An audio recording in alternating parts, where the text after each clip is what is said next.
welcome back to Spaced Out Radio's Cryptid Tales. My name is Amber Beckrud, and today we are going to be discussing the McMinnville UFO photographs. Now, I feel like since quarantine started, a lot of different UFO topics have really been coming to the surface, and mostly because we have a lot more time on our hands. Now, that being said, a lot of UFO stories do come out of the United States. My little theory on that is because the government tries to cover them up so much that we can't just help but pry into them. So today, with talking about the McMinnville UFO photos, we're going to be digging a little bit deeper into what those photos are. Now, for the backstory, for those of you who don't know about these photographs, back on May 11th of 1950, a couple were at home as normal in their farming community on their farm, and it was said that at about 7:30 p.m. Evelyn Trent was walking back to her home after feeding her rabbits in their cage. Now, as she was walking back from the rabbit enclosure to her home, she noticed a slow-moving metallic object in the sky. She yelled for her husband Paul, who also, upon leaving the house, said that he saw this same metal object. Now, this object was coming towards them from the northeast, so it was flying from in front of them towards them.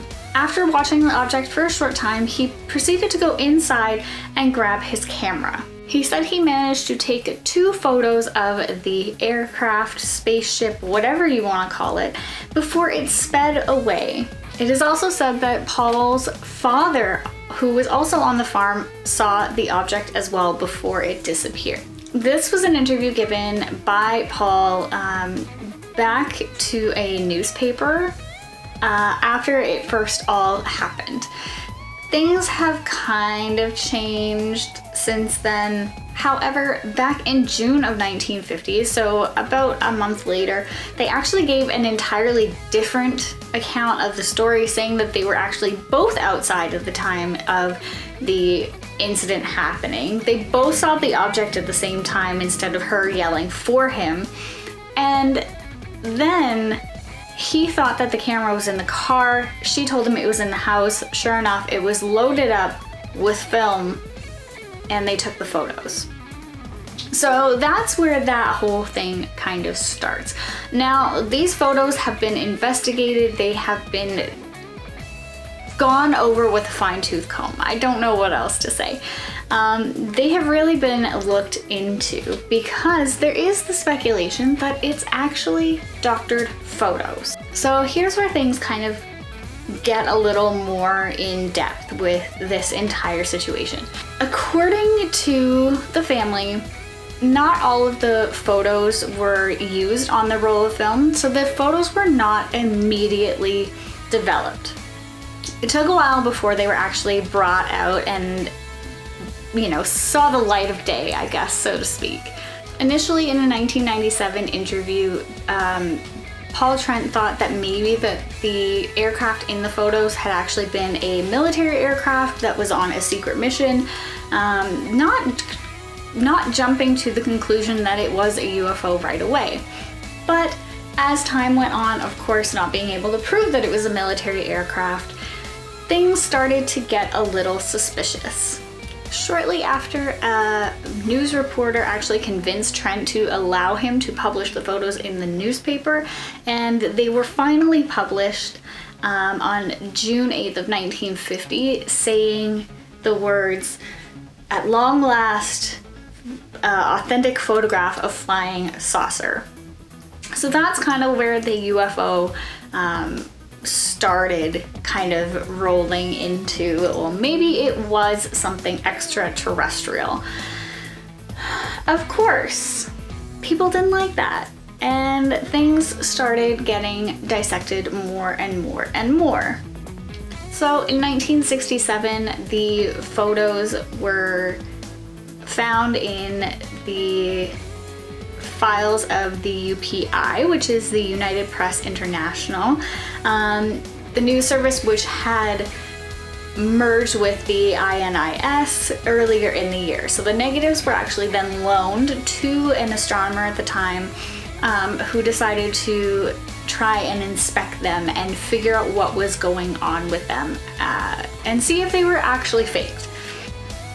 So basically what happened after that analysis was he determined that they weren't doctored simply for the fact that the trends didn't actually look for any notoriety from the photos.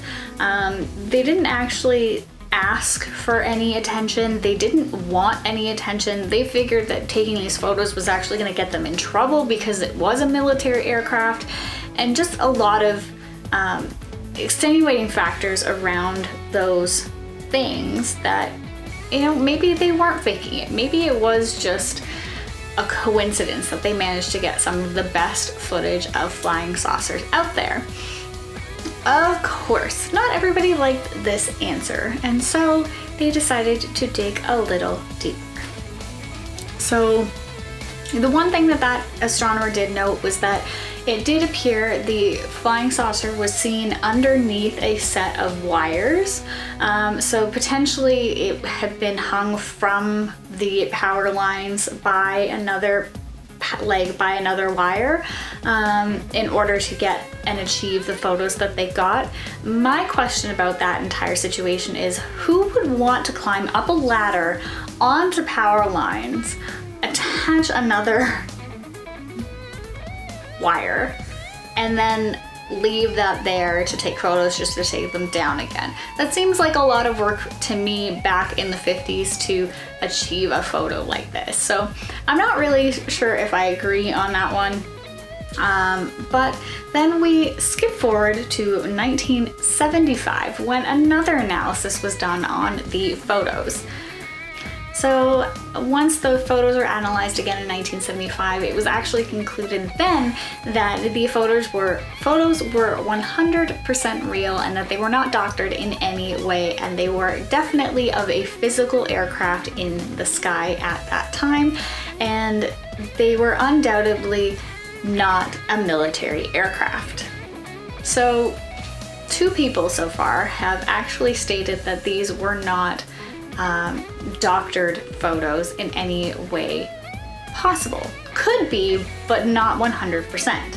So then came the entire rest of the theories about why this was or wasn't a hoax. So according to primary arguments, the shadows on the garage that you can see in the corner of one of the photos shows that the photos were actually taken in the morning, not at night like they had stated initially in any of their interviews, meaning that they had apparently lied about the time of day that the photos were taken. And there was also claims that the Trent family had actually shown interest in UFOs before this event had ever happened. So people are a little skeptical about whether or not this was actually something that they had planned, or if it was just a coincidence.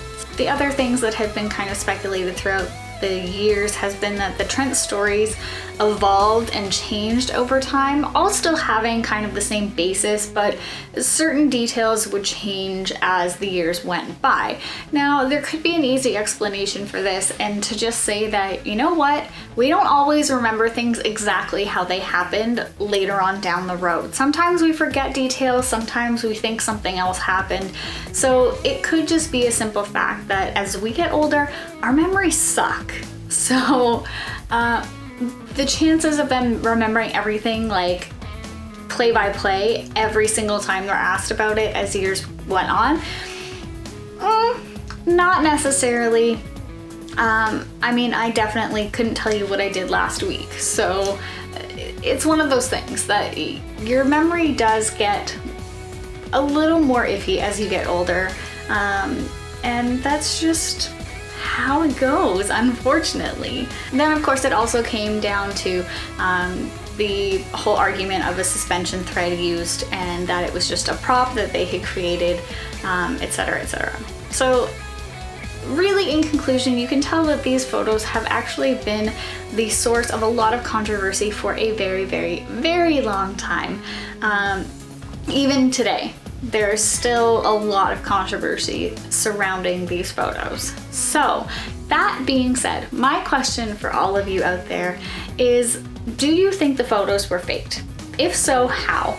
And if not, do you think that they actually caught some of the best photos of a flying saucer that we have ever seen? Let me know down below in the comments, and again, let me know your UFO stories. Have you encountered a UFO? Have you seen something similar to what they caught in the photos? Or are you just wanting to catch something and see it for yourself, and you just really, really want to know as much as you can about UFOs? That's it. That is all. That is the question that I have for all of you guys. Thank you so much for tuning in again to Cryptid Tales. I would like to give a huge shout out to Ron Bumblefoot THAL for all of our music here on Spaced Out Radio. And don't forget to check out my social media as well as the rest of Spaced Out Radio. We now have our Spaced Out Radio club, so you can go into the Space Travelers Club and get access to tons and tons of cool info and message boards that are live during the shows, as well as our shop. You can now buy a lot of Spaced Out Radio merch, which is totally exciting for me as well. That's it for me for this one, and I can't wait to see you guys in next week's episode about more awesome UFOs.